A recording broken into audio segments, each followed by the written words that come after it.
baca Yasin malam Jumat? Ini dalam hadis nih.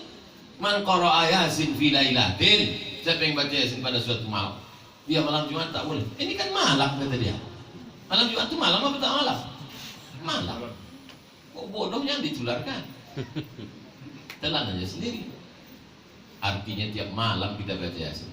Ada orang meninggal, tak ada orang meninggal, kita tetap baca Yasin. Besok malam baca Yasin.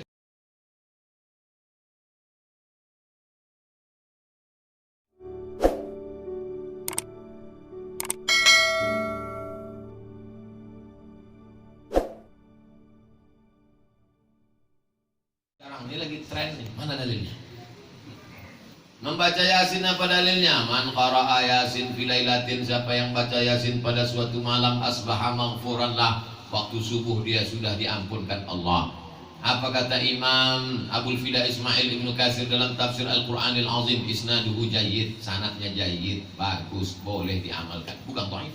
Sedang dhaif pun boleh, apalagi jayyid. Jadi ada tak ada orang meninggal, kita tetap baca Yasin. Saya tiap malam baca Yasin, sebelum tidur malam, atau pas bangun mau sholat tahajud, asal pas tahajud, atau mau sholat subuh, baca Yasin tiap malam. Tak boleh baca Yasin malam Jumat. Ini dalam hadis nih. Man qara'a Yasin fi lailatin, siapa yang baca Yasin pada suatu malam, dia malam Jumat tak boleh. Ini kan malam kata dia. Malam Jumat itu malam apa tak malam? Malam. Kok bodohnya ditularkan? Telan aja sendiri. Artinya tiap malam kita baca Yasin. Ada orang meninggal, tak ada orang meninggal, kita tetap baca Yasin. Besok malam Baca Yasin.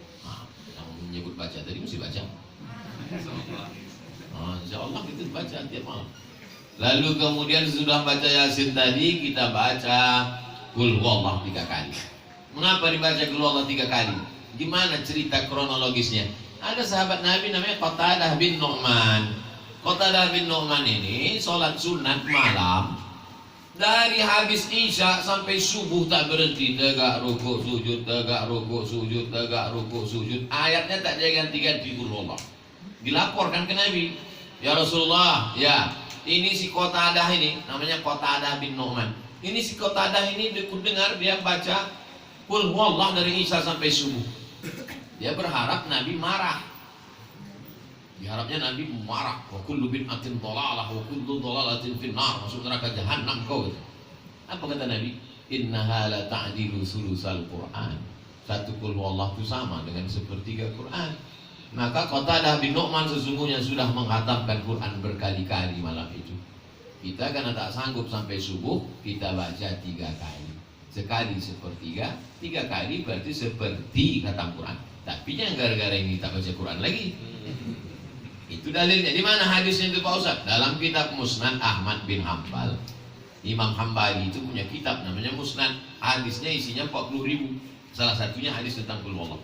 Itulah dalil boleh mengkhususkan satu ayat dalam Quran diulang berkali-kali, tak putus-putus. Jadi kalau ada orang mengulang-ulang, itu dalil. Kenapa sesudah itu dibaca Qul A'udzu Falaq sama Qul A'udzu Binnas? Nabi disihir orang Yahudi. Dikasih tahu Jibril. Itu rambut Nabi itu diambilnya, digulungnya, diikatnya ke simpul tali. Simpul tali itu bahasa Arabnya uqad. Tukang sihir itu menghembus-hembus ke simpul tali. Wa min syarrin naffasati fil uqad. Nafasat artinya perempuan tukang hembus-hembus. Kenapa di situ disebut perempuan? Karena memang tukang sihir itu banyak perempuan. Maka disebut dengan nenek sihir. Mana datuk sihir? Dan dalam film Harry Potter pun perempuan tukang sihir. Ada banyak juga laki-laki, cuman belum terdaftar lagi. Oleh sebab itu maka kalau disebut perempuan, laki-laki pun itu sebetulnya sana akhlak mayoritasnya. 11 simpul tadi terbukalah dengan 11 ayat tadi. Qul a'udzu falaq min syarri ma khalaq, wa min syarri ghasiqin idza waqab, wa min syarri naffasati fil 'uqad, wa min syarri hasidin idza hasad. Qul a'udzu binnas, malikin nas, ilahin nas, min syarri wasilin nas, alladzi yasfi sudurin nas, minal jinnati wan nas. Pas 11. Terbukalah simpul tadi. Hadis ini masalah. Banyak orang komplain, kok bisa Nabi disihir?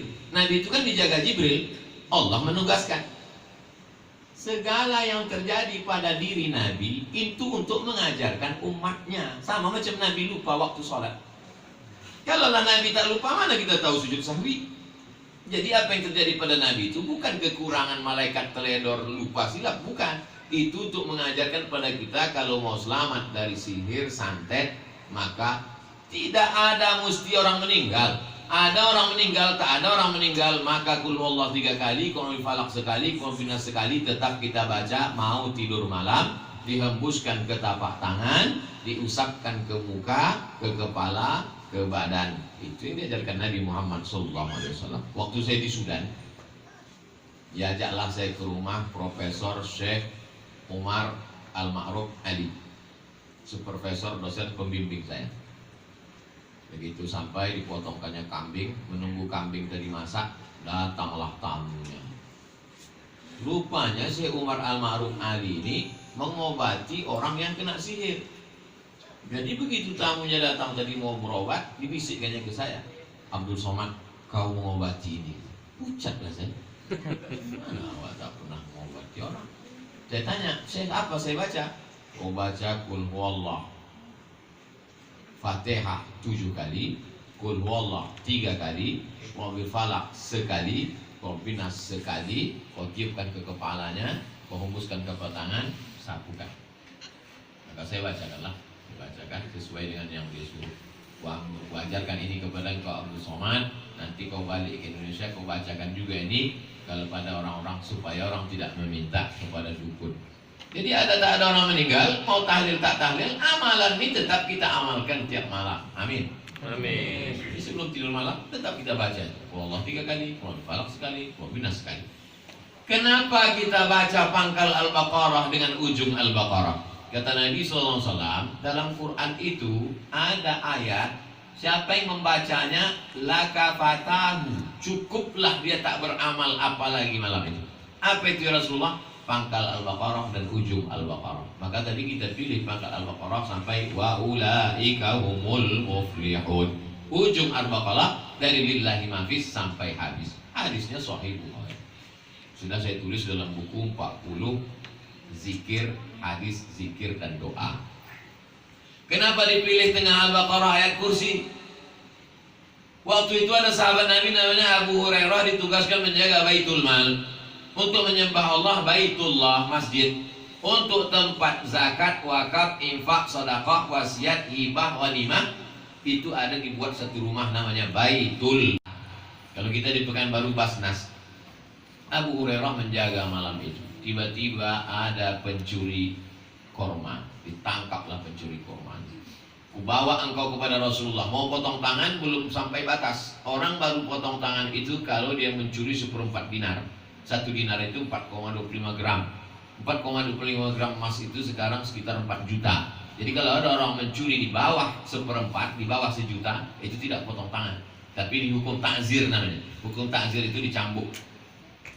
Tapi kalau sampai 1 dinar 4,25 gram baru potong tangan. As-sariqu pencuri laki-laki, was-sariqatu pencuri perempuan, faqtamu aydiyahuma. Potong kedua tangan. Lalu kemudian karena ini belum cukup, aku laporkan kau kepada Rasulullah. Kata si pencuri tadi, tolonglah jangan laporkan aku kepada Rasulullah. Ku ajarkan engkau 1 ayat. Kalau kau baca ayat ini, maka engkau dijaga sampai besok pagi, tak akan ada setan mengganggu engkau. Lalu kemudian Abu Hurairah karena tak banyak yang dia curi tadi, dilepaskan. Besok pagi Abu Hurairah melapor ke Nabi SAW. Kata Nabi, Abu Hurairah tahu engkau siapa yang tadi malam itu? Tidak. Itulah dia yang bicaranya tak pernah jujur walaupun sekali. Dia jujur baru tadi malam. Itulah. Siapa yang Rasulullah? Setan. Hadisnya Sahih Bukhari. Setan itu mengaku kalau kalian baca ini, maka kami tak dapat mengganggu kalian sampai besok pagi. Jadi kalau ada orang menyalahkan kenapa baca ayat kursi waktu tahlil tadi, kita tidak membaca ayat kursi menunggu orang meninggal dunia. Tak ada orang meninggal tiap malam, kita tetap baca ayat kursi karena Allah mengirimkan 1 malaikat penjaga, maka kita baca. Kenapa ayat kursi itu begitu hebat Pak Ustaz? Karena dalam ayat kursi lah kita tahu nama dia. Banyak orang tak tahu siapa nama Allah, termasuk Einstein. Einstein itu tak percaya pada agama, tapi Tuhan dia percaya. Kata Einstein, yang bisa dijelaskan oleh ilmu-ilmu ini hanya 25%, sedangkan yang 75 tak tertangkap otak, kata dia. Maka ada yang mengatur alam ini, tapi dia tak percaya pada agama, pada Tuhan dia percaya. Siapa yang mengatur alam ini? Einstein. X. tak tahu dia namanya. Kan susah itu kalau Tuhan kita X. Oh, X. Siapa nama dia? Allah. Ada Tuhan selain dia? La ilaha illa huwa. Hidupkah dia? Al-Hayyu, maha hidup. Diaturnyakah hidup kita ini? Al-Qayyum, dia mengatur hidup kita. Capek tak dia mengatur kita ini? La ta'khuzuhu sinatun wala naum. Apa milik dia? Lahu ma fis samawati wa ma fil ardh. Ada yang bisa menolong kalau dia tak mau menolong? Man dzalladzi yashfa'u 'indahu illa bi'idznih. Tahu tak dia apa yang berbisik-bisik dalam hati ini? Berbisik misalnya, panjang kali tausiah Ustaz. Tahu tak dia apa yang berbisik dalam? Ya'lamu ma baina aydihim wa ma khalfahum wa la yuhituna bi syai'in min 'ilmihi illa bima syaa'. Hebat tak kekuasaan dia? Wasi'a kursiyyuhu samawati wal ardh. Lelah tak dia mengurus kita? Wala ya'uduhu hifdzuhuma.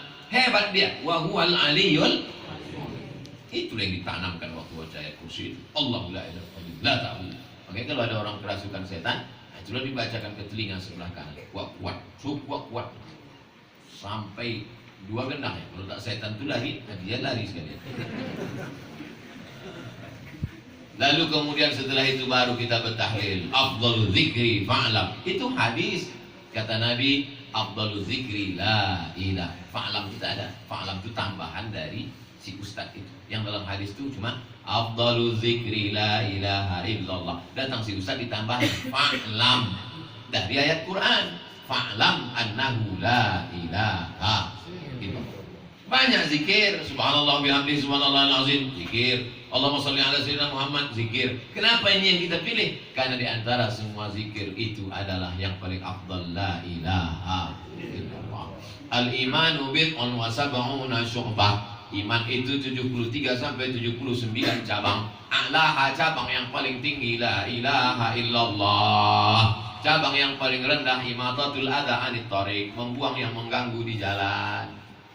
Nah, ini semua adalah itu, maka kita pilih la ilaha illallah. Datanglah orang bertanya kepada Imam Ibnu Taimiyah. Imam, ya, kalau ada orang membaca tahlil dihadiahkan pada orang meninggal dunia, sampai atau tak sampai? Kata Imam Ibnu Taimiyah, man halala sab'ina marratan, siapa yang bertahlil 70 kali, summa ahda sawabahu lil mayyit, dihadiahkannya pahalanya kepada mayat orang sudah meninggal dunia, yantafi'u bihi, maka mendatangkan pahala dan bermanfaat kepada orang yang meninggal dunia. Di situ disebutnya 70 kali. Tadi saya hanya 40 kali saja.